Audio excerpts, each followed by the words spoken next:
దేవునికి స్తోత్రం. ప్రియమైన వారలారా, రక్షకుడును ప్రభు అయిన యేసుక్రీస్తు వారి నామంలో మీకు శుభములు, వందనాలు తెలియజేస్తూ ఉన్నాం. దేవుడు మిమ్మలను, మీ బిడ్డలను, మీ కుటుంబములను దీవించి ఆశీర్వదించునుగాక. ఆమెన్. God bless you. దేవునికి స్తోత్రం. హల్లెలూయా. ప్రియమైన దేవుని బిడ్డలారా, ఈ దినము దేవుడు మనతో మాట్లాడాలని ఉద్దేశించి ఉన్నారు. ఆయన ఆజ్ఞాపించి ఉన్నారు. ఆయన చిత్తమును మన జీవితంలో నెరవేర్చుకోవాలని, ఆయన ద్వారా మనము అనేకమైనటువంటి కార్యాలు పొందుకొని, కృప వెంబడి కృపను మనం పొందుకొని, కృతజ్ఞతాస్తుతులు చెల్లించటేందుకు విస్తరించబడాలని, అనేక మేలుల చేత మనము నింపబడి ఆయన యొక్క గొప్ప కార్యాలను ప్రజలకు తెలియచేయాలని దేవుడు ఉద్దేశించి ఉన్నాడు. చూద్దాము లేఖన భాగము. మార్కు సువార్త 9వ అధ్యాయము 23వ వచనము. మార్కు సువార్త 9వ అధ్యాయము 23వ వచనము, పేజీ నంబరు 39, క్రొత్త నిబంధన గ్రంథంలో ఈ వాక్య భాగాన్ని మనము చూడొచ్చండి. చూద్దాం. ఏమైనా నీ వలనైతే మా మీద కనికరపడి మాకు సహాయం చేయమనెను. అందుకు యేసు, నమ్ముట నీ వలనైతే నమ్మువానికి సమస్తమును సాధ్యమే. దేవునికి స్తోత్రం. హల్లెలూయా. ప్రార్థన చేసుకుందాం. మహాగణుడ, మహోన్నతుడ, సర్వాధికారి, మీ బంగారు పాదాలకు స్తోత్రాలు, వందనాలు, కృతజ్ఞతలు చెల్లిస్తూ ఉన్నాం ప్రభా. కనికరం కలిగిన తండ్రి, మీకు వందనాలు. ఇదిగో ప్రభా, గడిచిన కాలం అంతా మీ రెక్కల మాటను భద్రపరిచారు, క్షేమాన్ని ఇచ్చారు ప్రభా. ఈ సమయము నాయన మీరు ఇచ్చి ఉన్నారు. శ్రేష్టమైనటువంటి మీ వాక్య భాగాన్ని మేము ధ్యానించకపోతుండగా, నిలుచున్నవాడు అల్పుడు, బలహీనుడు, మీ పరిశుద్ధాత్మ శక్తితో నింపి వాక్శక్తి అనుగ్రహించి మాకు కావలసినటువంటి మాటలు అందించి మమ్మల్ని నడిపించి మీరు మహిమ పొందమని యేసయ్య నామములో వేడుకొని ప్రార్థిస్తున్నాము తండ్రి. ఆమెన్. దేవునికి స్తోత్రం. హల్లెలూయా. మీ అందరికీ ప్రత్యేకమైన వందనాలు చెల్లించుకుంటున్నాను. దేవునికి స్తోత్రం. హల్లెలూయా. ప్రియమైన దేవుని బిడ్డలారా, చదువుబడినటువంటి వాక్య భాగాన్ని మనం ఒకసారి గమనించినట్లయితే, అక్కడ యేసు ప్రభు వారు ఒక మాట చెప్తున్నాడు ఒక వ్యక్తికి. ఏమంటున్నాడంటే, అందుకు యేసు, నమ్ముట నీ వలనైతే నమ్మువానికి సమస్తమును సాధ్యమే. దేవునికి స్తోత్రం. హల్లెలూయా. నమ్ముట నీ వలనైతే నమ్మువానికి సమస్తము సాధ్యమని చెప్తూ ఉన్నారు యేసు ప్రభుల వారు. నమ్ముట నీ వలనైతే నమ్మువానికి సమస్తము సాధ్యం. ఇంపాసిబుల్ అనేది ఉండదు. సమస్తమును సాధ్యం చేసే దేవుడు నేను అతని పక్షాన ఉంటాను. అయితే అతను నమ్మాలి అని యేసు ప్రభుల వారు ఇక్కడ చెప్పినట్లు మనము చూస్తాం. ప్రియమైన దేవుని బిడ్డలారా, ఈ సందర్భము మనం ఒకసారి పరిశీలించినట్లయితే, యేసుక్రీస్తు ప్రభుల వారు భూమి మీద సంచరిస్తున్నటువంటి రోజులు. క్రీస్తు శకం 1వ శతాబ్దంలో ఆయన ఇజ్రాయెల్ దేశంలో సంచరిస్తూ అనేక పట్టణాల్లో, గ్రామాల్లో, ఆ దేశం అంతటా దేవుని యొక్క సువార్తను ప్రకటిస్తూ, పరలోక రాజ్యమును గురించి బోధిస్తూ అనేక అద్భుత ఆశ్చర్య కార్యాలు జరిగిస్తున్నటువంటి రోజులవి. రోగులను స్వస్థపరుస్తూ ఉన్నాడు. దయ్యములు పట్టిన వారికి దయ్యముల నుంచి విడిపిస్తూ ఉన్నారు. కుంటివారికి కాళ్ళిస్తూ ఉన్నారు. గుడ్డివారికి కళ్ళు దయచేస్తూ ఉన్నటువంటి ప్రభువారు అనేక ప్రాంతాలు తిరుగుతూ దేవుని రాజ్యాన్ని వ్యాప్తి చేస్తూ ఉన్నాడండి. ఆ సమయంలో బహుజన సమూహములు కూడా ఆయన వెంబడించినట్లుగా మనము చూస్తాం. ఆయన యొక్క కీర్తి ఈ రీతిగా అద్భుతాలు, ఆశ్చర్యకార్యాలు, సూచక్రియలు, మహత్కార్యాలు ఆయన చేస్తున్నాడు కాబట్టి ఆయన యొక్క పేరు అనేది చుట్టుపక్కల ఉన్న దేశాలందరికీ వ్యాపించిందండి.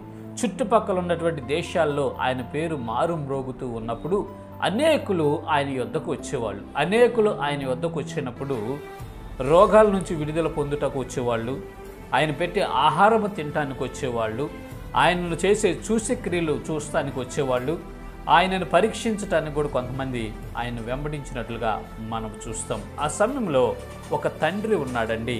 ఆ తండ్రికి ఒక బాధ, ఒక సమస్య ఉంది. ఆ సమస్యను తీసివేసుకోవడం కోసం ఆ తండ్రి ఆ బాధను నుంచి నివారణ పొందటం కోసం యేసు ప్రభు వారి దగ్గరికి వెళ్ళాలి అని అనుకొని తన చిన్న కుమారుణ్ణి తీసుకొని యేసు ప్రభు వారి దగ్గరికి వచ్చాడండి. ఆయన ఉంటున్నటువంటి ప్రదేశంకి వచ్చాడు. ఆయన మీటింగ్ పెట్టే స్థలంలోకి వచ్చి ఉన్నాడు. వస్తే అక్కడ జరిగింది ఏంటంటే, యేసు ప్రభు వారు లేరు అక్కడ. యేసు ప్రభు వారు లేకపోతే అక్కడ జరిగింది ఏంటంటే, ఆయన శిష్యులు ఉన్నారు. ఆయన శిష్యుల దగ్గరికి వచ్చి, అయ్యా, నా పిల్లవాడికి ఒక సమస్య ఉంది. ఆ పిల్లవాడికి మీరు బాగు చేస్తే నేను మీకు స్తోత్రాలు చెల్లించుకుంటాను, కానుకలు సమర్పించుకుంటాను, సంతోషపడతానయ్యా. ఈ సమస్య చేత ఆ బాలుడు మరణంలోకే వెళ్ళిపోతున్నాడు, అనేక ఇబ్బందులకు గురవుతున్నాడు. దయించి నాపై కనికరు ఉంచి నా పిల్లవాడిని బాగు చేయండి అని శిష్యులతో మాట్లాడుతూ ఉన్నాడు ఆ తండ్రి. ఆ టైంలో యేసుక్రీస్తు ప్రభుల వారు ఎక్కడున్నారంటే పేతురు, యాహోను, యాకోబులు ముగ్గురిని వెంట పెట్టుకొని ఒక పర్వతం మీదకి ఎక్కాడు. కొండ మీదకి ఎక్కి ప్రార్థన చేస్తూ ఉన్నారు యేసయ్య. ఆ ప్రార్థన చేసినప్పుడు ఆయన పరిశుద్ధాత్మతో నింపబడి ఆయన స్వరూపమే మారిపోయిందండి. రూపాంతరము చెందాడు ప్రభువారు. ఈ శరీరం కాకుండా మహిమ శరీరాన్ని ఆయన ధరించుకోవటం మనము చూస్తాం. ఆయన వస్త్రాలు కూడా తెల్లగా దగదగలాడిపోయినట్లుగా అక్కడ మార్కు సువార్త 9వ అధ్యాయం మొదటి నుంచే మీరు రాసి ఉంటుంది. తర్వాత మీరు చదువుకోండి ప్రియమైన దేవుని బిడ్డలారా. ఆయన పేతురును, యాకోబును, యోహానులను వెంట పెట్టుకొని ఎత్తైన ఒక పర్వతం మీదకి వెళ్ళి ప్రార్థన చేసి రూపాంతరం చెందాడు. ఆయన ఈ ఫిజికల్ రూపం మారి ఆత్మీయ రూపము, మహిమ దేహం ఆయన ధరించుకున్నట్లు మనం చూస్తాం. ఆ సమయంలోనే ఆకాశంలో నుంచి, పరలోకంలో నుంచి ఏలియా, మోషే ఇద్దరు వచ్చి యేసుక్రీస్తు ప్రభుల వారితో మాట్లాడుతూ ఉన్నారు. మహిమ స్వరూపి అయిన యేసు ప్రభు వారితో ఏమని మాట్లాడుతున్నారంటే యెరూషలేములో ఆయన చేయబోయే నిర్గమమును గూర్చి, ఆయన పొందబోయే శ్రమను గూర్చి, ఆయన సర్వమానవాళి కొరకు అర్పించబోయే రక్తమును గూర్చి, బలియాగమును గూర్చి ఆయనకు బోధిస్తూ ఉన్నారు, చెప్తూ ఉన్నారు. అది సన్నివేశం. అక్కడ ఉన్నటువంటి శిష్యులు ఆ రూపమును, ఆ వెలుగును చూసి నేలన బోర్ల పడ్డారండి. ఆ తేజస్సుని తట్టుకోలేకపోయారు. స్వరం మాత్రం విన్నారు. ఆకాశంలో నుంచి ఒక స్వరం వచ్చింది, ఈయన నా ప్రియ కుమారుడు, ఈయన మాట మీరు వినండి అని. ఆకాశం నుంచి ఒక గర్జింపు లాంటి, ఒక ఆజ్ఞ వంటి స్వరము శిష్యులు విన్నట్లు మనం చూస్తాం. ఆ తర్వాత ఆ ఏలియా, మోషాలు ఆయనతో మాట్లాడి వెళ్ళిపోయిన తర్వాత శిష్యులు అంటారు, అయ్యా ఈ కొండ మీద నీవు ఉండటం మంచిది. ఏలియా కోటియు, మోషే కోటి, నీ కోటియు పర్ణశాలలు కడతామయ్యా. ఇక్కడ ఉండటం మంచిది, ఎందుకంటే పితరులు వచ్చారు, మీరు మహిమ దేహాన్ని కూడా పొందుకున్నారు, మీరు చాలా శక్తి కలిగిన వారని యేసు ప్రభు వారు చెప్తున్నారు. అప్పుడు యేసు ప్రభు వారు అన్నారు, ఈ దర్శనము మీరు చూసింది నేను మృతుల్లో నుండి తిరిగి లేచేదాకా ఎవ్వరికి చెప్పొద్దు, మీ మనసులోనే ఉంచుకోండి అని సంభాషణ చేసుకుంటూ ఆ కొండ దిగి వస్తూ ఉన్నారండి. కొండ దిగి ఆ మీటింగ్ ప్రదేశానికి వచ్చేసరికి అక్కడ బహుజన సమూహములు ఉండి తర్కించుకుంటున్నారు, వాదనలాడుకుంటున్నారు. శాస్త్రులు, పరిసయ్యులు, ఈ శిష్యులు, ఆ తండ్రి వాదనలు ఎక్కువగా వినిపిస్తున్నప్పుడు యేసు ప్రభు వారు వచ్చినప్పుడు ఆయన ముఖాన్ని చూసినటువంటి ప్రజలు ఆశ్చర్యపోయారండి. ఎందుకంటే మహిమ అప్పుడే ధరించి ఉన్నాడు కాబట్టి ముఖం దగదగదగ తేజోవంతంగా ప్రభువారికి. అందరూ విభ్రాంతిని ఉందేనంట. పరిగెత్తుకుంటా ఆ బహుజన సమూహములందరూ యేసుక్రీస్తు ప్రభుల వారి వద్దకు వచ్చినట్లు మనం చూస్తాం. యేసుక్రీస్తు ప్రభుల వారి వద్దకు వచ్చినప్పుడు యేసు ప్రభు వారు అడుగుతున్నాడు, ఎందుకు మీరేంది డిస్కషన్ చేసుకుంటున్నారు, ఎందుకు వాదించుకుంటున్నారు, ఏంటి సమస్య, ఏమైంది మీకు అని యేసు ప్రభు వారు అడిగినప్పుడు ఆ జన సమూహంలో ఒక తండ్రి వచ్చి ఆయనకు నొక్కి, అయ్యా నేనేనయ్యా ఈ వాదన కారణం, ఇదిగో నా చిన్న పిల్లవాడికి ఆరోగ్యం బాగలేదయ్యా, ఆ పిల్లవాడిని తీసుకొని మీ దగ్గరకు వచ్చి మీ ద్వారా స్వస్థత పొందుకొని వెళదామని ఆశపడి దూరం నుంచి నేను వచ్చానయ్యా. నా బిడ్డ బాగుపడితే నేను చూడాలని, సంతోషించాలని నేను ఆశపడి వస్తే మీరు ప్రార్థనలో ఉన్నారు, మీ శిష్యులను అడిగానయ్యా బాగు చేయమని, వారి వలన కాలేదయ్యా, అందుకే ఈ వాదన జరుగుతుంది అని ఆ తండ్రి యేసు ప్రభు వారికి చెప్పాడండి. అప్పుడు ఆ యేసు ప్రభు వారు అన్నాడు, ఆ పిల్లవాడిని పిలిస్తే ఆ పిల్లవాడు విలవిల కొట్టుకులాడుతున్నాడు. ఏమైంది పిల్లవాడికి అని అడిగాడు యేసయ్య. ఏమైంది అని అడిగితే అప్పుడు ఆ తండ్రి చెప్తున్నాడు, అయ్యా వీడికి చిన్నప్పుడే దయ్యం పట్టిందయ్యా, బాల్య దినముల్లోనే ఈ పిల్లవాడికి దయ్యం పట్టింది. మరి ఎక్కడ పట్టిందో నాకు తెలియదు, ఏ ఊరు వెళ్ళాడో, ఏ శ్మశానంలో ఉన్నాడో, ఎక్కడ ఏ బాధ తొక్కాడో, ఏం చేశాడో, కానీ ఈ పిల్లవాడికి దెయ్యం పట్టిందయ్యా. ఆ దెయ్యం పెట్టిన నాటి నుంచి ఎప్పుడైతే అది వచ్చి తన మీద విరపిస్తుందో వెంటనే నీళ్ళల్లోనూ అగ్నిలోనూ దూకేస్తాడయ్యా. అగ్ని కనపడుతుందనుకో వెళ్ళి అంతే దూకేస్తాడయ్యా. నీళ్లు కనపడితే దెయ్యం పట్టంగానే వెంటనే నీళ్ళలో దూకేస్తాడయ్యా. ఈ బిడ్డను నేను కంటికి రెప్పలా కాపాడుకుంటున్నానయ్యా. ఆ దెయ్యము ఎప్పుడు వాడిని పడుతుందో మాకు తెలియదయ్యా. ఉదయం పూట పడుతుందో తెలియదు, మధ్యాహ్నం పూట వెరిపించిద్దో తెలియదు, నైట్ టైం వెరిపించిద్దో తెలియదయ్యా. ఆ దెయ్యం పట్టి వెరిపించినప్పుడల్లా ఈ పిల్లవాడు ఆత్మహత్య చేసుకోవటానికి ప్రయత్నం చేస్తున్నాడయ్యా. మాకు నిద్రాహారాలు మాని పిల్లవాడిని కనిపెట్టుకొని ఉన్నానయ్యా. అయ్యా నేను మానసికంగా కుంగిపోతున్నానయ్యా, ఏమన్నా నీ వలనైతే నాకు సహాయం చేయి ప్రభువా అని ఆ తండ్రి దీనంగా అడిగాడు యేసు ప్రభుల వారిని. అప్పుడు యేసు ప్రభుల వారు అన్నారు, నమ్ముట నీ వలనైతే నమ్మువానికి సమస్తము సాధ్యము. దేవునికి స్తోత్రం, హల్లెలూయా. ప్రియమైన దేవుని బిడ్డలారా, వాక్యం వింటున్నటువంటి ప్రజలారా, నమ్ముట మీ వలనైతే నమ్మువానికి సమస్తమును సాధ్యం. నమ్మటం మీ వలన అవ్వాలంతే.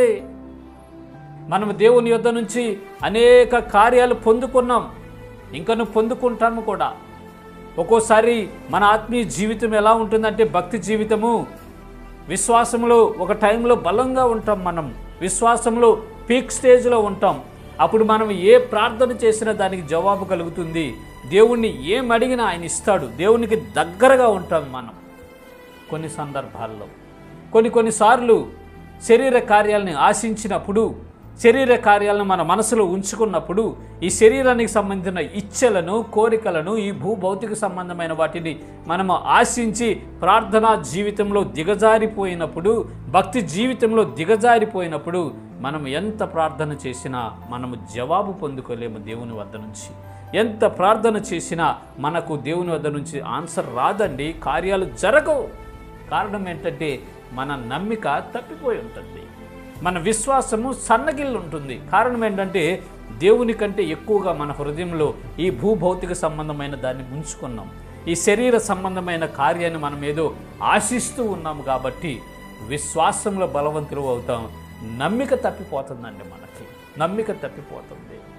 ఒకసారి ఒక్కొక్క సందర్భాల్లో దేవుని కంటే ఎక్కువగా ఆ సమస్య వైపు మనం చూస్తాం, దేవుని కంటే ఎక్కువగా ఆ రోగం వైపు చూస్తాం, దేవుని కంటే ఎక్కువగా ఆ బాధ వైపు చూస్తాం. మనకున్నటువంటి ఇబ్బంది వైపు దేవుని కంటే ఎక్కువగా దాన్నే తలంచుకొని టెన్షన్ పడుతూ, దాని గురించి ఆలోచిస్తూ, చింతిస్తూ దేవునికి ప్రార్థన చేస్తామే కానీ నమ్మిక లేకుండా చేస్తాము. ప్రియమైన దేవుని బిడ్డలారా, దయచేసి గమనించండి. నమ్ముట మీ వలనైతే నమ్మువానికి సమస్తమును సాధ్యమే. దేవునికి స్తోత్రం, హల్లెలూయా. ప్రియమైన దేవుని బిడ్డలారా, మీరు నమ్మండి, మీరు విశ్వసించండి. మీరు నమ్మితే దేవుని యొక్క మహిమను చూస్తారు. మీరు నమ్మితే దేవుని యొక్క మహిమను చూస్తారండి. మీరు నమ్మితే మీ జీవితంలో దేవుడు అద్భుతమైనటువంటి కార్యాలు ఆయన చేస్తాడు. ప్రియమైనటువంటి దేవుని బిడ్డలారా, అద్భుత కార్యాలు చేస్తాడు ఆయన. సజీవుడైన దేవుడు మన దేవుడు. మనము నమ్మాలంటే, ఎంతగా నమ్మాలి అంటే దాన్ని నేను పొందుకున్నాను అని పూర్తి విశ్వాసం మనకు ఉండాలని, పూర్తి విశ్వాసం మనకు ఉండాలి. ఎలాంటి విశ్వాసం ఉండాలంటే, ఒకసారి యేసు ప్రభు వారు ఎరుకో పట్టణం వచ్చారు. ఎరుకో పట్టణం వచ్చి అక్కడ మీటింగ్ ముగించుకొని వెళుతూ ఉన్నారు ఆయన రహదారి గుండా. ఆయన వెళుతూ ఉన్నప్పుడు ఆయన చుట్టూ బహుజన సమూహములు ఆయన చుట్టూ ఉన్నారు. ఆ శబ్దము ఎక్కువగా, ఇద్దరు నడిస్తే ఒక రకంగా ఉంటుంది సౌండ్ రోడ్డు మీద, 100 మంది నడిస్తే ఒక రకంగా ఉంటుంది, 1000 మంది నడిస్తే ఆ శబ్దం వేరండి. ఆ రోడ్డు పక్కన ఒక భిక్షకుడు, గుడ్డివాడు భిక్షం అడుక్కుంటూ కూర్చున్నాడు, బర్తిమై అని ఆయన భిక్షం అడుక్కుంటూ ఉన్నప్పుడు గుడ్డివాడికి కళ్ళైతే కనిపించవు కానీ చెవులు బాగా వినిపిస్తాయండి. ఏంటి ఇంత శబ్దము, కోలాహలంగా ఉంది ఈరోజు ఈ రోడ్డు అని ఒక వ్యక్తిని పట్టుకొని అడిగితే, నజరేయుడైన యేసు ఈ దారిని వెళ్తున్నాడు, అదిగో ముందే వెళ్తున్నాడు అని చెప్పాడు. అప్పుడు ఆ గుడ్డివాడు పెద్ద పెద్దగా కేకలు వేశాడండి. దావీదు కుమారుడు నన్ను కరుణించని కేకలు వేసినప్పుడు పక్కవారు వారించరే, గుడ్డివాడు అరవబాక అని గట్టిగా అరిసి వారించి ఆపినా కానీ మరీ ఎక్కువగా కేకలు వేశాడు. ఆ కేకలు యేసుప్రభు వారికి వినిపించింది. యేసుప్రభు వారు ఆగి ఆ అబ్బాయిని తీసుకురండి అని యేసుప్రభు వారు చెప్పాడండి. వెంటనే శిష్యులు వచ్చి, బర్తిమై ధైర్యం తెచ్చుకున్నానా, యేసుప్రభు వారు నిన్ను పిలుస్తున్నారు అని చెప్పారండి శిష్యులు. వెంటనే ఆ గుడ్డివాడు ఏం చేశాడు తెలుసా, తాను క్లాత్ పరుచుకున్నాడు భిక్షం అడుక్కోవటానికి, ఆ క్లాత్ని ఇసిరి పారేశాడండి. ఆ క్లాత్ని ఇసిరి కింద పడేసి ఎగురుకుంటూ ఆయన దగ్గరికి వస్తాడు. ఈ హిస్టరీ అంతా ఈ మార్కు సువార్త 10వ అధ్యాయము 48, 49, 50 వచనాల్లో ఉంటుంది. మీరు తర్వాత చదువుకోనండి. యేసు ప్రభువారు నిన్ను పిలుస్తున్నాడు బర్తిమాయ్ అని శిష్యులు చెప్పారండి. అంతే, వెంటనే దిగ్గున లేచేటప్పుడే తాను పరుచుకున్నటువంటి ఆ క్లాత్ మీద మరి ఎంత డబ్బులు ఉన్నాయో మనకు తెలియదు. చిల్లర డబ్బులు ఉండొచ్చు, నాణ్యాలు ఉండొచ్చు, వెండి బంగారపు నాణ్యాలు ఉండొచ్చు. అప్పట్లో అవే అమల్లో ఉంది, వెండి నాణ్యాలు, రాగి నాణ్యాలు. రోమా ప్రభుత్వం అధికారం చేస్తుంది. వెండి నాణ్యాలు ముద్రించింది రోమా గవర్నమెంట్. అయ్యే అప్పుడు వాళ్ళకి మనీ, కరెన్సీ. ఇప్పుడైతే మనకి నోట్లు, కాయిన్స్, అలాయ్ మెటల్స్ మనకి ఇప్పుడు. అప్పుడైతే వెండి నాణ్యాలు ముద్రించారు. ఆ వెండి నాణ్యాలు ఎన్నున్నాయో తెలియదు. ఆ క్లాత్ మీద ఎట్లా పట్టుకొని అవతల పారేసాడు. ఎందుకు విసిరేశాడు? యేసు ప్రభువారు నన్ను పిలిచాడు, ఖచ్చితంగా నాకు కళ్ళు వస్తాయి అని నమ్మాడు. అలా నమ్మాలి దేవుడు. అలా నమ్మి సంసిద్ధమై వెళ్ళాలి. నీకు ఒంట్లో ఒక వ్యాధి ఉంది, ఇంట్లో ఒక సమస్య ఉంది, అప్పులతో వేధించబడుతున్నావు, మానసికంగా ఒత్తిళ్ళు ఎదుర్కొంటున్నావు, ఆఫీసులో ప్రెషర్ను అనుభవిస్తూ ఉన్నావు, చుట్టుపక్కల వారి నుంచి నువ్వు అనేక శోధన ఎదుర్కొంటున్నావు. నువ్వు నమ్మాలి సహోదరుడా, నమ్మాలి సహోదరి. యేసు ప్రభువారికి నేను ప్రార్థన చేస్తూ ఉన్నాను. యేసు ప్రభువారు నా ప్రార్థన ఆలకిస్తారు. యేసు ప్రభువారు ఈ సమస్య నుంచి తీసేస్తున్నాడు. యేసయ్య రేపటి నుంచి నాకు ఈ సమస్య లేకుండా చేస్తూ ఉన్నాడు అని పరిపూర్ణంగా నువ్వు నమ్మగలిగితే నీకు సాధ్యపరుస్తాడు దేవుడు. దేవునికి స్తోత్రం, హల్లెలూయా. ఆ గుడ్డివాడు ఇసిరి పారేసి వెళ్ళి యేసు ప్రభువారి దగ్గరికి, ఏం కావాలి నాన్న అన్నాడు యేసయ్య. కళ్ళు నాకు చూపు దయచేయి ప్రభు అన్నాడు. పో, నీ నమ్మిక చొప్పున నీకు అవుతుంది, నీ విశ్వాసం నిన్ను స్వస్థపరిచింది, వెళ్ళు అని ఆ భర్తిమేకు చెప్తే వెంటనే అతను చూపు పొందాడండి. దేవునికి స్తోత్రం, హల్లెలూయా.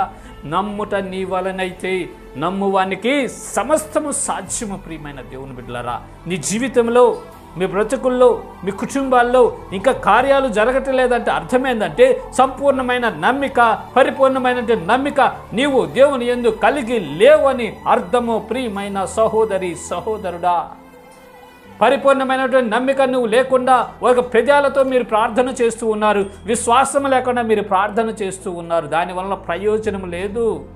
విశ్వాసం లేకుండా దేవునికి ఇష్టడై ఉండుట అసాధ్యం. 24 గంటలు మీరు ప్రేయర్లోనే కూర్చోండి, విశ్వాసం లేకుండా, నమ్మిక లేకుండా చేస్తే అది ఫలించదు. ప్రియమైన దేవుని బిడ్డలారా, అది ఫలించదు. విశ్వాసం అనేది ఉండాలి, నమ్మిక అనేది ఉండాలి. ఈ తండ్రితో చెప్తున్నాడు యేసు ప్రభువారు, నమ్ముట నీ వలనైతే నమ్మువానికి సమస్తమును సాధ్యమే. అప్పుడు ఆ తండ్రి అంటాడు, అయ్యా నమ్ముచున్నాను కానీ అపనమ్మకం ఉండకుండా నాకు సహాయం చేయి ప్రభువా అని వేడుకుంటున్నాడు. ఈరోజు మనం కూడా అదే వేడుకోవాలి. నమ్ముతున్నాం కానీ అపనమ్మకం ఉండకుండా సహాయం చేయమని బిగ్గరగా ఏడ్చి చెప్పాడంట తండ్రి. చూడండి అతని పరిస్థితి ఎలా ఉందో. మరి నిద్రపోయి ఎన్ని రోజులైందో, అన్నం తిని ఎన్ని రోజులైందో, కడుపు నిండా కూడి లేదు, కంటి నిండా నిద్ర లేదు. ఆ తండ్రికి కడుపు నిండా కూడు లేదు, కంటి నిండా నిద్ర లేదు. ఆ పిల్లవాడిని కనిపెట్టుకొని ఉంటున్నాడు. ఆ పిల్లవాడికి ఎప్పుడు దెయ్యం పట్టిద్దో తెలియదు, ఎప్పుడు నీళ్ళలో పడతాడో తెలియదు, ఎప్పుడు అగ్నిలో పడతాడో తెలియని పరిస్థితిలో ఆ కుమారుడు చూసి మానసికంగా కుంగిపోతూ ఉన్నటువంటి టైంలో యేసు ప్రభువారు వద్దకు వచ్చాడు. యేసు ప్రభువారు అంటున్నాడు, నమ్ముట నీ వలనైతే నమ్మువానికి సమస్తమును సాధ్యమేవే. ఓ మనుష్యుడా, నువ్వు నమ్ము. అవునయ్యా, నేను నమ్ముచున్నాను కానీ అపనమ్మకం ఉండకుండా నాకు సహాయం చేయి ప్రభువా. నేను మనుష్యుడను, రక్తమాంసాలు కలిగిన వాడిని. ఈ పరిస్థితిని బట్టి, నాకు సంభవించినటువంటి ఉపద్రవమును బట్టి, నాకు కలిగినటువంటి బాధను బట్టి, నాకున్న వేదనను బట్టి నాకు నమ్మిక తప్పిపోతుందయ్యా. అపనమ్మకం లేకుండా నాకు సహాయం చేయి ప్రభువా అని వేడుకున్నప్పుడు దేవుడు అతనికి పరిపూర్ణమైన నమ్మిక ఇచ్చాడు. వెంటనే ఆ పిల్లవాడిని పిలిచి గర్జించాడు ఆ ఒంట్లో ఉన్న దెయ్యము. ఓ దురాత్మ, అపవిత్రాత్మ, పో, ఈ పిల్లవాడిని వదిలిపెట్టి వెళ్ళు. ఇక మరెన్నటికీ ఈ బిడ్డ దేహంలో ప్రవేశించడానికి నీకు అధికారం లేదు, వెళ్ళు అనగానే ఆ దురాత్మ విలవిల్లాడించి వెళ్ళిపోయిందండి. ఆ తర్వాత పిల్లవాడు నెమ్మదిగా పడుకున్నాడు. అందరూ ఆ దురాత్మ ఈ పిల్లవాడిని చంపేసింది అనుకుంటున్నారు. చలనం లేదు ఆ పిల్లవాడికి. చలనం లేకుండా అట్లాగే పడుకుండిపోయాడు. అట్లాగే పడుకుండిపోతే యేసు ప్రభువారు వాడిని చేయి పట్టి లేపి నిలబెట్టి ప్రాణాలతో సజీవంగా తన తండ్రికి అప్పగించాడండి. దేవునికి స్తోత్రం, హల్లెలూయా. నమ్ముట నీ వలనైతే నమ్మువానికి సమస్తము సాధ్యమేనండి. ఆ పిల్లవాడి తండ్రికి కూడా అపనమ్మకం ఎక్కడో ఉంది. ఎందుకంటే మొదట ఆయన శిష్యులు ఆ దెయ్యాన్ని వెళ్ళగొట్టలేకపోయారు. ఇక ఈయన వల్ల కూడా కాదేమోనన్న సందేహం అతని మనస్సులో మెదులుతుంది. ఆ సమయంలో యేసు ప్రభువారు అన్నారు, నమ్ముట నీ వలనైతే నమ్మువానికి సమస్తము సాధ్యమని చెప్పాడండి. అపనమ్మకం ఉండకుండా నాకు సహాయం చేయి ప్రభువా, నేను మీ ద్వారా కార్యాన్ని పొందుకోవాలి, సజీవ సాక్షిగా మీ కొరకు నేను జీవించాలి అనే ఒక దృక్పథంతో ఆ తండ్రి దేవుని యందు నమ్మిక ఉంచాడు. ప్రియమైన దేవుని బిడ్డ, విశ్వాస యాత్రలో ముందుకెళ్తున్నటువంటి విశ్వాస వీరుడా, రక్షించబడి దేవుని ఆత్మచేత ముద్రించబడి ఆయన రక్తంలో కడగబడినటువంటి పరలోక పౌరుడా, మరి నీవు పరిపూర్ణమైన నమ్మిక దేవుని యందు ఉంచుతున్నావా? నీ జీవితంలో కార్యము ఆలస్యం అవుతుందో అంటే ఒకవేళ నీవు సరిగా నమ్మిక ఉంచట్లేదేమో ఒకసారి పరిశీలన చేసుకో. ప్రియమైన సహోదర సహోదరి, నీ జీవితంలో కార్యాలు జరగట్లేదంటే, నువ్వెన్నిసార్లు ప్రార్థన చేసినను దానికి జవాబు రావట్లేదంటే ఒకవేళ నీలోనే లోపం ఉందేమో పరీక్షించుకో నా సహోదరుడా, నా సహోదరి. మనము సరిగా నమ్మిక లేకుండా, పరిపూర్ణమైనటువంటి నమ్మిక యేసు ప్రభు వారిపై ఉంచకుండా మనము ప్రార్థన చేసినా అది ఫలించదు. ప్రియమైనటువంటి దేవుని బిడ్డలారా, ఈ తండ్రి అంటున్నాడు, అపనమ్మిక నాకుండకుండా నాకు సహాయం చేయి ప్రభువా అని వేడుకుంటున్నాడు. మనము కూడా ఈ ప్రార్థన చేయాలి.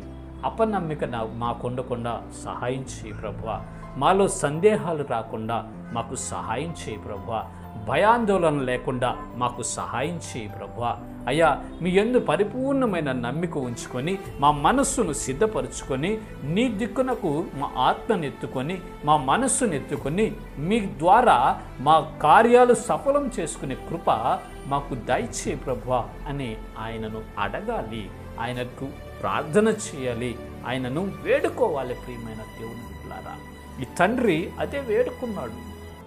అపనమ్మిక నాకు ఉండకుండా సహాయం చేయయ్యా యేసయ్యా, నాకు సహాయం చేయయ్యా యేసయ్యా అని ఆయనను బ్రతిమలాడినట్లుగా మనం చూస్తాం. వెంటనే యేసు ప్రభువారు అతనికి పరిపూర్ణమైన నమ్మికని కలిగించాడండి.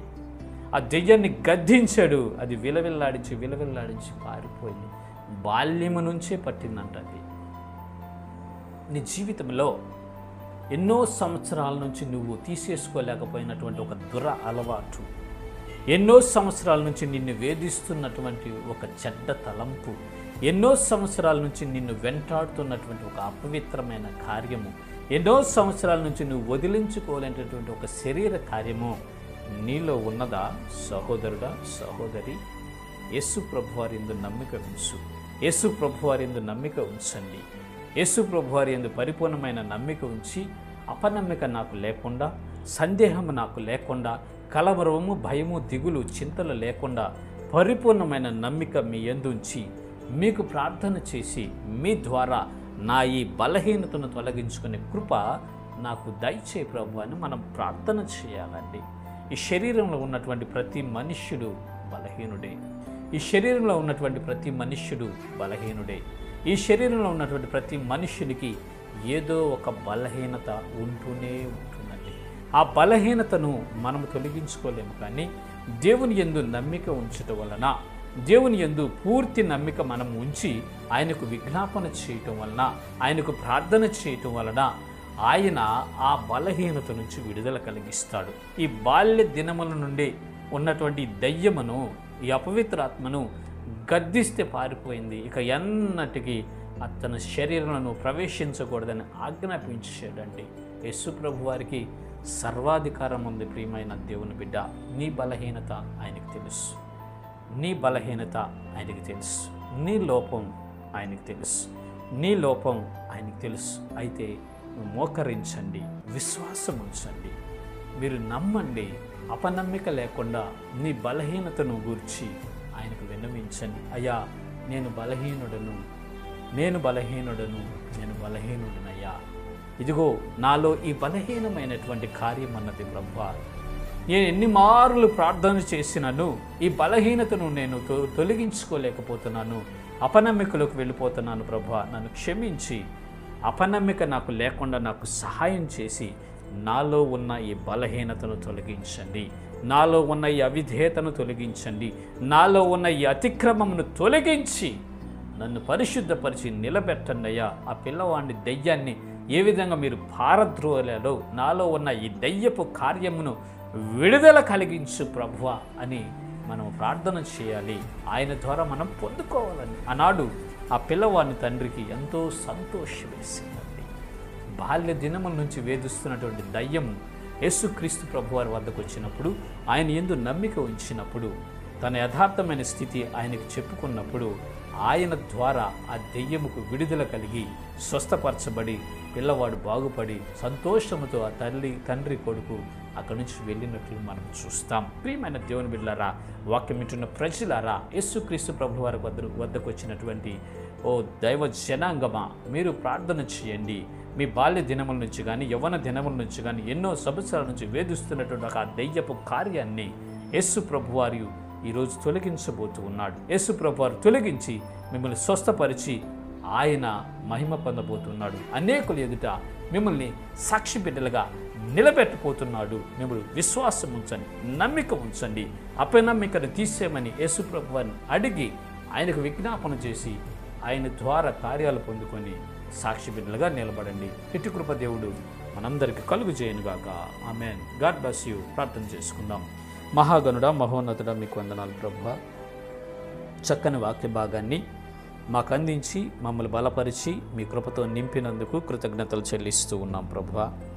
ఇదిగో తండ్రి, నమ్ముట నీ వలనైతే నమ్మువానికి సమస్తము సాధ్యమని చెప్పి ఉన్నావు. అవును ప్రభువా, మేము నమ్ముచున్నాము, కానీ అపనమ్మిక మాలోకి రాకుండా మాకు సహాయం చేయండి. ఆనాడు ఆ పిల్లవాడిని తండ్రి ఏ విధంగా ప్రాధేయపడి మీ అందు నమ్మిక ఉంచి గొప్ప కార్యము పొందుకొని స్వస్థత విడుదల కార్యం పొందుకున్నాడో ప్రభువా, మేము కూడా మీ యందు నమ్మిక ఉంచుతున్నాం ప్రభువా. మాలో శరీర సంబంధమైన దయ్యపు సంబంధమైనటువంటి ఈ అవిధేయతను మేము విడిచిపెట్టుటకు మీ కృప ఉంచండి. మీ యందు నమ్మిక ఉంచి ఉన్నాం ప్రభువా.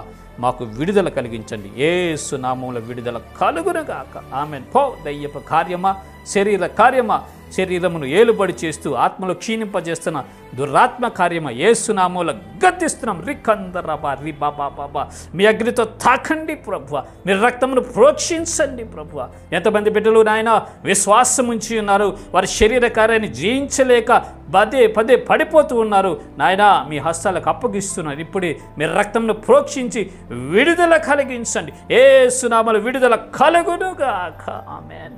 మీ కృపతో నింపండి నాయన. మీకు సాక్షి బిడ్డలుగా మీరు నిలబెట్టి మీరు మహిమ పొందుకోమని యేసయ్య నామములో వేడుకొని ప్రార్థిస్తూ ఉన్నాము తండ్రి. ఆమేన్. దేవునికి స్తోత్రం. Hallelujah. Praise the Lord. God bless you. దేవునికి స్తోత్రం.